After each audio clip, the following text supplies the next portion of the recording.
Paradossalmente le auto ibride potranno circolare? No, non è previsto. Quindi i GPL potranno circolare?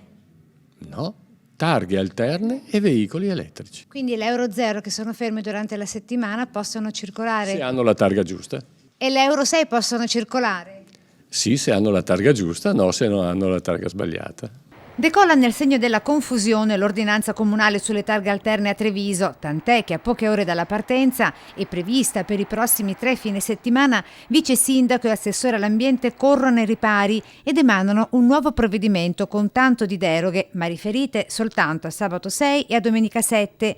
Per la 2 giorni del campionato italiano di scherma, i carri allegorici a Sant'Angelo e Canizzano e non ultime le 80 cresime al Duomo. Noi non vogliamo rendere la vita difficile ai nostri concittadini, soprattutto a quelli che avevano già organizzato in programma degli eventi. L'amministrazione non ha in questo senso aperto le maglie né è ritornata indietro, ha soltanto deciso di dare incontro a quegli eventi e quegli appuntamenti davvero importanti dal punto di vista del flusso di circolazione e quindi di spostamento e derogare solamente in questi casi. Dalle 7.30 alle 19.30 pattuglie della polizia locale per tutta la città di Treviso, dentro e fuori le mura, ad esclusione della tangenziale.